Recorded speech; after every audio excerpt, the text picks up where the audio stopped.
Okay, it's almost fall. It's already been busy here in Belton. You had a big celebration Sunday, and you were there. Remind people why the museum is such an important part of this community.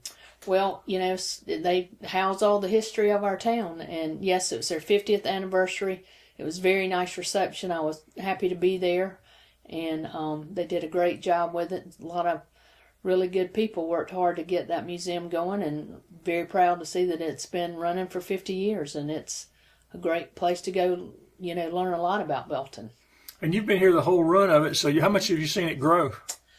Well, I've seen it grow a lot, and I've helped it. The part of the museum that houses all the exhibits, I actually painted one time, so I've been up close and personal with that building quite a few times.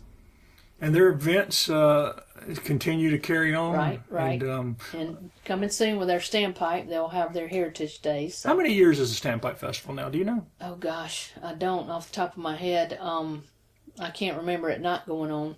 It was started by the Belton Area Partnership, and now it's its own event, so to speak. So it's been going on a long time. It's less than a month away, and of course Right. the Heritage Days lead up to that. The museum has those. Correct. For people who haven't been to Heritage Days, remind them what they have out there. They'll have different groups come in and teach the school classes how things were made way back when. They invite the schools in to come and teach the students how the skills of the past, that like the candle makers and soap people, and they have a basket weaver coming, a shingle maker, story quilter, beekeeper, colonial toy maker, Harriet Tubman reenactor, Davy Crockett reenactor, stained glass maker. They have it all. It's truly a educational experience that takes you back to the past, and it's a great thing for these kids. And the Standpipe Festival has bounced back from COVID, and everything's back Yes. Last tilt. year, we had to put a halt to it because of Helene had just come through, Right. and we, had just gotten power back. But when we had to make the call, we didn't know what our situation would be. So we're excited to have it back again this year. Looking forward to hopefully a beautiful day downtown Belton. Anything special this year's Standpipe? Same old, same old. We'll opening ceremonies will be at 11. We'll have music throughout the day. Our headliner is Tailgate Homeboys. 8:30 we'll have fireworks. Got the car show. All the vendors during the day. The food vendors there also. So it should be a good long day of a lot of fun. And then what's next? Is it go from there to the holidays, or we'll go from there to Halloween, which is an unofficial event, but we have about 5,000 that come to town and trick or treat with us. That's so a lot of unofficial people in it. It's unofficial, but we have to prepare for that. So with and the ghost walk at the museum is part of that. Right, and then we'll follow up. I'll probably see you before then, but we'll have our tree lighting and our parade coming up. Do you know when the parade is this year? We have not locked that in to, I think it's going to be the first Sunday or December 7th. So that would probably be the second Sunday, but I think it's going to be December the 7th. We've got to get with the bands, make sure everybody can be there. The band's the most important thing. We are thinking about changing our route of the parade, basically reversing it and shortening it just a hair. But I think it's going to work great. Should logistically be a little bit better than what we had. So we're going to try that this year. And y'all found Sunday a good day for it? I think so, yes, sir. And then our tree lighting will be the Thursday before Thanksgiving. Not Thanksgiving Thursday, but we're going to have downtown music with live music with both Christmas music and just music. Food vendor, our coffee shop's going to stay open with coffee and chocolate milk. The stores will be open if they want to be. So we're going to kind of have just a nice downtown gathering, light the tree, mingle, listen to music. Kind of hallmarky. Hard to believe that's closer than you think. It's real close. What else is growing here in Belton? What's going on? Let's talk about housing first. You got any housing starts? Still have the, when the lot comes available, somebody puts a house on it. We have the 4 projects that are out there. Nobody has begun yet, so waiting on that. But that relates to that, we just signed 2 resolutions for $2 more million towards our infrastructure grant that we got that we owe no money towards. So that gets that total up to $16 million, which will, allow us to accommodate all this growth. So we've got that moving, which is always a good thing. And how about new businesses? Eastern Engineered Wood Products, they're moving dirt now. If you haven't seen that site, it is quite a site. It's big. And it's expected to grow pretty fast once they get moving, right? Right. So it's been fun watching that, transform into what it's going to be. We've got 2 exciting businesses that are very close to being here. Both of them have one wrinkle. One is a business that is actually already in Anderson County, but they're going to relocate inside the city limits of Belton. If we can get that one wrinkle handled, it's kind of out of our control, but we feel very hopeful it's going to happen. They'll bring 80 jobs, and then they're with plans to expand to over 100 jobs. So that one's going to be another really big deal for the city. And also, last week we met with corporate Zaxby's, and they have given their okay for a local franchise to build a Zaxby's here in Belton. We have one wrinkle with that one, and once we get that solved, then they're ready to break ground 2 weeks ago. They're excited. They want to be here. If we can get that issue ironed out, they're ready to roll. So we will have a Zaxby's in Belton.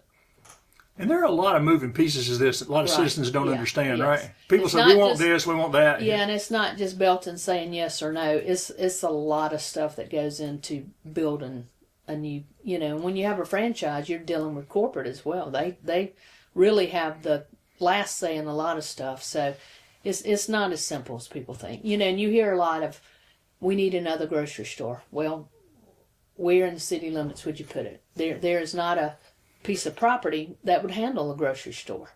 And that would require people who own property to, sell that property, and we can't make anybody do that. But it is not as simple as people think it is. Is there a business y'all really tried to get that y'all still working on that you really feel like y'all need here? No, they seem to be coming to us. One that we did miss that I really wish had gone through was the Tractor Supply. They wanted to be here. We tried really hard to find them a spot. The spot they wanted, they just didn't come to an agreement with the property owner. We showed them probably 5 others, but they just weren't quite big enough. And most of these big businesses like that, they want to be on the main streets. And you can ride up and down. There's not a whole lot of vacant lots on our main drags. So, but we tried, and we'll keep trying. Are y'all looking at annexing any? Nobody's brought anything to us to annex. We typically don't go out and grab it and annex it in, but nobody has brought anything to us to annex. But if they did, y'all think y'all would be interested in probably? As long as it, fits within our rules and regulations, and our system can handle it, then yes, and whatever the project is, if we can handle that, water, sewer, then yes, we would give it our okay. And everything we talked about leads to one thing, and that's roads and paving. Where are we at on paving here in Belton? That's the $1 million question right now, and $1 million is a mile. And as you've been involved with this as well, or have been at all the meetings, and one misconception that I think a lot of people in town think is we don't have the power to pave our main roads, pave Anderson Street. Those are state roads. That's the state's responsibility. The City of Belton is part of Anderson County, which is 8 municipalities, and the county itself, which is about 1,900 miles of road. typically we get $4 million from the state to pave 1,900 miles, which if it's $1 million to pave a mile, we're all fighting to get $4 million. It's not hard to do that math. So I personally will be voting yes for the tax because I don't see any other way to get. Oh, we're talking about the payment. referendum in November. Yes. That would be a penny sales tax that Right. would go straight. Right. And Sorry, I jumped to that. oh, that's okay. but- Well, no, I mean it's good to remind people too that Belton had input on which roads should be priorities in that list that's going to be voted on. Right. And we, gave them our worst roads, and the commission, they developed the plan, and it cannot stray from that plan whatsoever. Overall, how would you grade the roads as they are right now, and just around Belton here in the city? Our main roads are pretty bad. I mean, our main street is actually damaging our fire truck, which, that's, you hear people say, I'm having to get realignments, all that. Well, the city, we're having to get our own vehicles repaired as well. So we're experiencing the same pain you are. And so we're trying to figure out how to fix that. And I don't know of any other plan that's out there on the table right now. So I think it's a good plan. But, I mean, I've seen worse. I do a lot of traveling. And I can tell you there's a lot of towns that are a lot worse than we are. But we do need some pavement, no doubt. And speaking of November, what I know there's an election here. What parts of your council are up? What wards are up for re-election here? 1, 3, and 5. And y'all stagger yours, so no mayor is just 1, 3, and 5, and no, right. Okay. Mayor and 2, 4, 6 will be in November of 27. So that's Mark Spence, Russ Teisel, and Joshua Hawkins, and they all signed up to run again, and no opposition, but they will still be an election. So that will be on the ballot in November. And what else are y'all working on for the fall here? Okay, well, let's talk about recreation, both kids and you. And you got a pickleball tournament. Tell me about the recreation program in Belton, how it's going into the fall. It's going great. We got football and soccer going on right now, which is always really big turnout for the town. So, and our leaderboard project is we have broken ground. They actually poured the pad for the building today. So probably in about a month, you'll really see a difference out there, but that's the $900,000 project where we're building a new concession stand bathroom out at Leaderport. So very excited to get that going. And you mentioned pickleball? Yes, there's going to be a pickleball tournament the morning of the Standpipe Festival. The Belton Alliance will put that on. It starts at 9. Should be a lot of fun. So, play some pickleball and then come on over downtown and enjoy the day. So that's another addition to that day that'll make it a lot of fun. Now, you're a longtime tennis player. Have you switched to pickleball? I have switched to pickleball. What's your review of that switch? It's very addicting. I understand it. It's a good sport. Tennis was great. I love playing it. Played it all my life, of course, being in Belton. But sometimes it's easier just to, the pickleball's a little easier on your body than the tennis is. So I enjoy it a lot.